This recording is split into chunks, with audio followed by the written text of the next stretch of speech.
Bom, e agora eu quero convidar meus próximos convidados. São dois advogados muito queridos, prestigiados. Dr. Éder, Alceu Éder Massucato, que eu conheço aí já há quantos anos? 30, 40 anos. É um prazer estar aqui com você. E jovem advogada, doutora Priscila Cahan. O motivo especial, inclusive, desse nosso encontro hoje é para que nós possamos conversar um pouco sobre direito eleitoral, já que estamos aí há 5 meses, não é, do processo eleitoral, das eleições municipais. Então, são meus convidados. Boa noite. Muito bom tê-los aqui, viu? Boa noite, Elza. Muito obrigado pelo convite de trazer algumas considerações sobre as eleições municipais. Com certeza. Doutora Priscila, boa noite, boa querida. Noite. Bom tê-la aqui, viu? Prazer também, é ótimo estar aqui presente para poder passar um pouquinho dessas informações para o seu público, que é sempre muito importante nessa época, né, eleitoral. Sim, com certeza. Muito obrigada.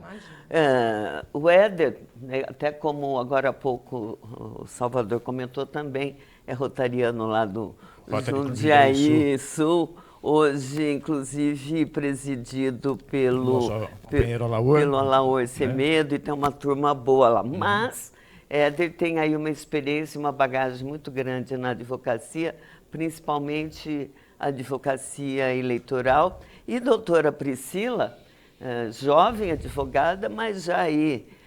o Éder faz parte da comissão eleitoral da OAB São Paulo. Priscila também está na mesma comissão em São Paulo, mas ela é presidente da comissão eleitoral da 33ª subseção da OAB aqui em Jundiaí, presidida pelo Dr. Gustavo Húngaro, e também faz parte, né, Priscila, da comissão eleitoral em Campinas. Ou seja, tem aí um trabalho muito interessante, muito importante pela frente, porque a OAB, como todos vocês sabem, como nosso público tem aí informação, é uma das poucas instituições organizadas aí da sociedade civil presente e acompanha sempre com muito afinco o processo eleitoral nas 3 esferas, e não só pela presença dos advogados atuando nos processos eleitorais durante a eleição, mas também a instituição fiscalizando aí o cumprimento de algumas normas. Não é isso mesmo, doutor Éder? É isso. E quais as expectativas para as eleições esse ano? Estamos aí há 5 meses, né? Da eleição municipal. As eleições ocorrem dia 6 de outubro, no primeiro turno, e no dia 27, o segundo turno, se houver segundo turno. Isso. O que a gente espera, né, é que esse processo democrático seja o mais tranquilo possível, né, tendo em vista tantas coisas que já aconteceram, mas eu acredito que as eleições municipais, mesmo no nosso município ou como nas cidades vizinhas, devam correr com tranquilidade. E o que a gente tem visto até hoje, né, até nas questões de propagandas, né, que tem acontecido nessa pré-campanha, né, que hoje a pré-campanha acho que vale mais do que a própria... Quase uma campanha. Vale mais do que uma campanha, né?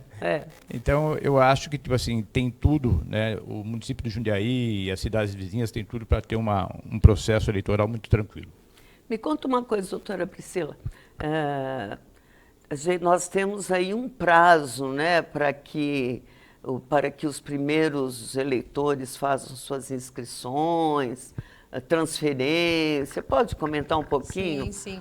Tem um prazo e é importante esse prazo. É muito importante. Então, a gente tem até agora, dia 8 de maio, é o prazo limite para que todos façam essa regularização, ou mesmo os novos eleitores, né, que façam... isso é feito de forma online, hoje você consegue, mas depois você tem que fazer aquele agendamento presencial para fazer a biometria, né? Mas até o dia 8 de maio, para todos regularizarem, está tudo certinho para poder... Incluindo transferência, né, de domicílio. Transferência de domicílio, todas as informações de atualização para o título, para você poder, né, estar lá no pleito, votar. até o dia 8 de maio. Então, tem que estar atento aí, porque senão depois você não consegue participar nessa eleição e também tem algumas... E quais os efeitos, pergunto ao Éder, pergunto a você, para esse eleitor menos atento que não estiver com o seu título regularizado? Quais os efeitos? O que acontece com ele? Né? Qual a consequência de não ter não estar com o cadastro eleitoral em dia perante o Tribunal Eleitoral? São várias consequências. Uma que eu considero uma das principais é a proibição para concurso público. Né? Uma vez que ele não está regularizado com a questão eleitoral, né, ele é proibido de prestar concurso, né, visto que normalmente é uma exigência dos concursos. Fora isso, tem toda uma questão, se ele não votar, né, ou não estiver em hora também, principalmente se não votar, tem uma multa, né? Embora a multa seja pequena, ínfima, né? Ínfima. Mas a doutora pode colocar mais questões a respeito. Não, acredito, é basicamente isso mesmo, mas é essa questão de... Assim, o que eu falo é sempre do incentivo ao voto, né? Eu tenho uma sobrinha aí com 17 anos, incentivando ela para, né, regularizar, né, emitir o título de eleitor e tudo mais. Então, eu acho muito importante a gente ter essa consciência, né, com relação a isso. Independentemente, é óbvio, a gente tem essas penalidades que não são nada assim que não sejam sanáveis, né, nada muito grave, mas a gente, né, tem que ter tudo correto, né, acertar. Você reside em outra cidade, mas o seu título ainda você tem que votar naquela cidade que você está residindo, né? Porque acontece muito isso também. Exatamente. Né? E a pessoa mora em uma cidade, mas a gente tem muito nessas cidades próximas e acaba não regularizando e votando em outra. Então, acho que isso é importante, a pessoa tem que regularizar nesse sentido também, né? E os jovens eleitores, que é bem importante. Exatamente. Eu aproveito até esse espaço também para lembrar e o nosso telespectador que nesse final de semana os cartórios eleitorais das 3 zonas eleitorais, da 424, da 281 e da 65, estarão abertos a partir das 8 horas da manhã até as 17, sábado e domingo, em plantão especial para receber você, eleitor, que precisará. O jovem que, de repente, ou o processo que realizou pela internet, mas precisa comparecer ao cartório para regularizar a biometria. Então, fica essa dica aí para vocês. Mas, voltando aqui com os meus convidados, Éder e Priscila, a OAB já está acompanhando aí esse processo eleitoral deste ano? Quais são as recomendações? Depois eu gostaria até que Priscila também comentasse que tem aí um detalhe muito importante, que é a participação da mulher, né, no processo eleitoral, e a OAB também parece que vai caminhar aí, né, para fiscalizar. Como é que isso vai funcionar? Conta um pouquinho para a gente, por favor. A OAB, a nível estadual, ela criou um observatório para acompanhar as eleições. Isso já vem vindo ao longo das eleições. E nesse ano em específico, né, ela também irá, principalmente, já fez um acordo de cooperação com o Tribunal Regional Eleitoral, com a Procuradoria Eleitoral e com o Ministério Público, no sentido de coibir abusos, principalmente na questão de a participação da mulher, né, da questão de gênero, né, nas eleições.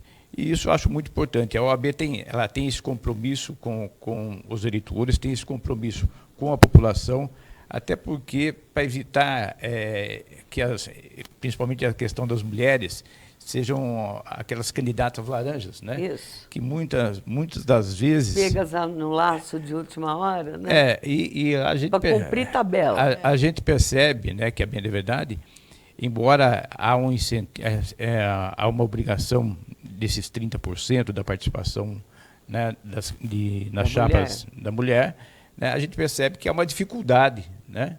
a bem da verdade, embora exista uma campanha muito grande com relação que as mulheres venham participar, existe hoje dentro dos partidos, dentro das coligações e federações, uma dificuldade em encontrar pessoas do sexo feminino que queiram participar do processo eleitoral. Efetivamente, né? É difícil realmente. Mas em âmbito estadual, né, foram essas as questões que o Dr. Éder mencionou, né, que a gente teve a participação com relação à assinatura desse documento. Então, tem um e-mail específico, né, para você encaminhar. Deixa eu só confirmar o e-mail aqui. Porque é importante até, se depois pudermos, né? Para encaminhamento das denúncias. Isso. Deixar na tela aqui, inclusive, para que o nosso telespectador possa, inclusive, formular uma denúncia, se quiser. Isso.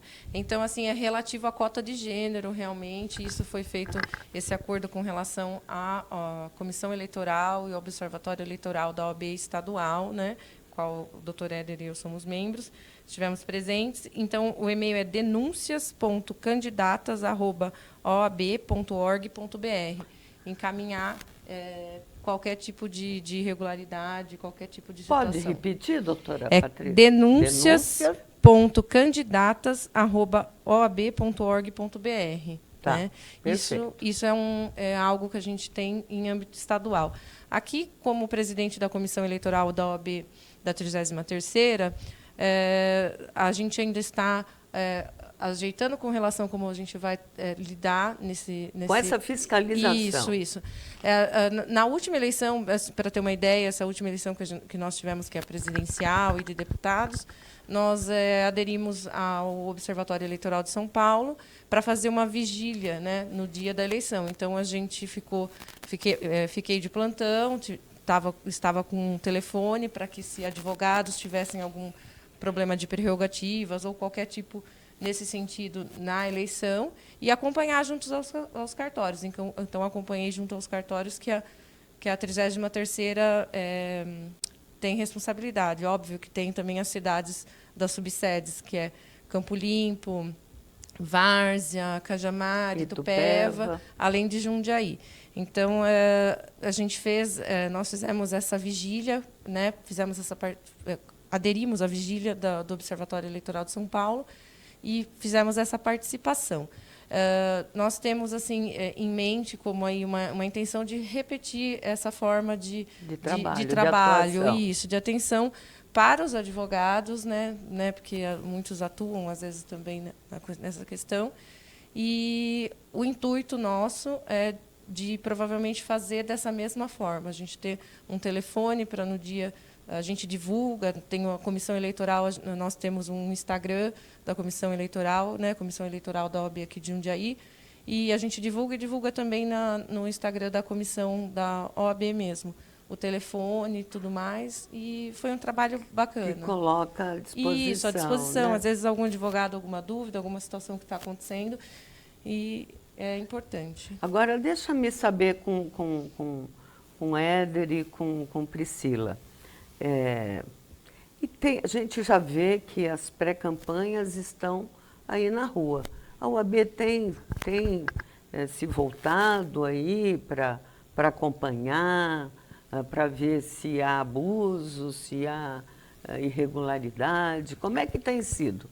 Doutor Éder e doutora Priscila. A nível estadual, posso dizer que o Observatório tem verificado isso. Esse último evento que teve... Por exemplo, domingo passado... Domingo não, foi no dia do trabalho. No dia 1º de maio. Né?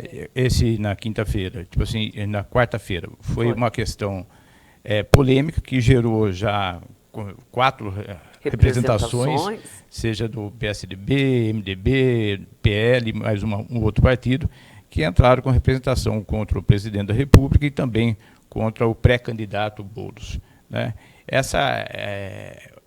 O impedimento... Só um minuto, Éder, só para o telespectador entender, esse evento aconteceu quarta-feira, no Dia do Trabalho. Algumas organizações sindicais fizeram um encontro em São Paulo. No palanque estavam o presidente Lula, ao lado do Guilherme Boulos, pré-candidato à Prefeitura de São Paulo pelo PSOL, e de forma assim um tanto explícita, o presidente Lula se referiu a Boulos como o meu candidato, o candidato. Então é isso. E justamente é o que a Justiça Eleitoral coíbe, que é o pedido de voto, né, antecipado, ou seja, a campanha antecipada, né?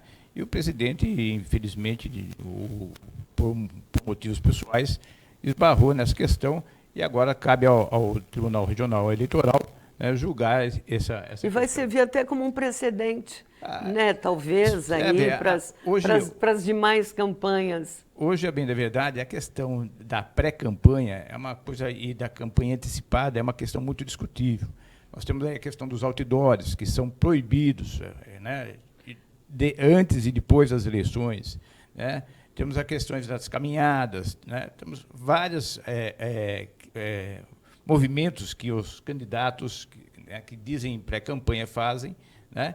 E que, às vezes, foge da fiscalização até dos próprios partidos concorrentes, né? Que em vez de coibir também isso, né, vai ou deixa isso passar na preocupação, às vezes, da própria campanha. E que ele também possa fazer. E que ele possa fazer também, né? Então, eu acho que é importante não só a participação da OAB, mas também dos próprios pré-candidatos, né, que façam essa vigília, né, de outros candidatos que tiver, e façam as denúncias necessárias junto ao Ministério Público ou mesmo ao juiz eleitoral. Agora, doutora Priscila, e as representações? Como é que elas funcionam? Quem pode representar? O partido pode direto fazer essa representação? Tem que ser obrigatoriamente por meio do advogado? Comenta um pouquinho conosco. Essas representações podem ser feitas por partido político, candidato, e dependendo da situação que for, o próprio cidadão pode fazer uma representação eleitoral, dependendo do sentido. Nós temos aí, dentro da legislação, dentro do sistema eleitoral, alguns locais que você pode fazer essa representação. Você pode fazer algumas denúncias, o cidadão pode fazer denúncia de alguma irregularidade, como um partido fizer uma representação, o cidadão pode, dentro do site do Ministério Público Federal, que tem um local específico, fazer uma denúncia com relação a isso, né? Alguma irregularidade que ele tenha visto, algo tanto de propaganda ou não, ou algum tipo de violência política, algo nesse sentido, abuso econômico, todos esses sentidos, o cidadão também pode fazer isso dentro do site do Ministério Público Federal. E o TSE agora ele abriu um canal também, que é o CIAD, né, que é o Sistema de Alerta de Desinformação Eleitoral. Isso no próprio site do TSE, você clica e você consegue fazer também uma denúncia. Tem várias opções para você verificar o que se encaixa. E essa denúncia, dependendo do teor, ela vai para o Ministério Público também para apurar e talvez abrir uma representação, né? E as representações também podem ser feitas de forma comum, que a gente diz, né? Um advogado peticionando junto, representando no site ali da Justiça, do TRE, isso, eleitoral. Então, assim, tem outras também para denunciar a violência política de gênero, tem enfrentamento à desinformação, e o do Ministério Público de Denúncia, e o TSE tem aquele sistema Pardal, mas esse é mais na época da eleição mesmo, que é um aplicativo que baixa, qualquer pessoa, qualquer cidadão consegue fazer essas denúncias também, mandando fotos, né? Você se identifica, mas a pessoa não vai saber quem você é. Você se identifica no sistema, você fica anônimo. Como uma denúncia anônima. Isso, mas você faz toda a identificação no sistema e eles vão verificar o teor se cabe ali uma instauração de algum processo, encaminha para o promotor. Mas isso é bem na época eleitoral que tem esse sistema. Hoje tem esse CIAD, que é no TSE, e tem também a denúncia pelo Ministério Público Federal. Entendi. Ou seja, há muito trabalho à vista, há um mercado, principalmente nesse período aqui, aumenta o trabalho para o advogado. Não é isso, doutora Priscila, doutor Éder? Sim. Eu acho que o trabalho... É um mercado bom agora, talvez. O trabalho no sistema eleitoral parece que é só na época de campanha, mas é o contrário. O trabalho maior é após a campanha. Porque tem as contas eleitorais. As prestações de contas, que normalmente são, se não tiver um contador especialista na área, né, na área eleitoral, normalmente dá problema. E isso pode levar até uma inelegibilidade ou até uma cassação, dependendo da questão que for. Mas o processo eleitoral, nesse correr todo, tem muita questão ainda a ser colocada. Tem a questão das fake news, né? Hoje da utilização da inteligência artificial, que eu acredito que vai ser muito utilizada. E a Justiça Eleitoral, eu tenho certeza, assim como a OAB e a população em geral, deve tomar muito cuidado com o que vê e o que é apresentado. A gente fala um pouquinho aí dessa novidade, né, que a gente fala que é o sobre IA, né? Inteligência artificial. Então tem com relação a regulamentações que não haviam e agora tem, e essa preocupação, na verdade, a gente vai vivenciar ali algo que vai trazer uma jurisprudência posterior para a gente entender como que vai ser utilizado, né? Porque tem a questão das deepfakes, aquele chatbot, tem tudo como que pode ser utilizado ou não. E hoje também vale pontuar que tem uma legislação específica para os crimes eleitorais, né? Uma resolução. Isso a gente não tinha nas outras eleições. Então, agora a gente tem uma resolução específica com relação a isso, que abrange também cota de gênero e tudo mais, mas é uma legislação específica de resolução, né? E, para pontuar, como o Éder falou, realmente é um trabalho que a gente tem muito antes, durante muito ainda mais, depois. Muito mais depois. Para ter um exemplo, né, a gente fala, né, em prestação de contas e tudo mais, para ter um exemplo. Eu tenho um recurso de TSE que terminou de ser julgado esse ano das eleições de 2020, né? Então é um trabalho que é contínuo, né? Você tem todo esse período posterior. Então às vezes a pessoa pensa que você só tem aquele período só esse período eleitoral. Infelizmente não é. Mas olha, é uma conversa muito boa. Nós aqui pela TV Mais Brasil, a TV da região metropolitana de Jundiaí.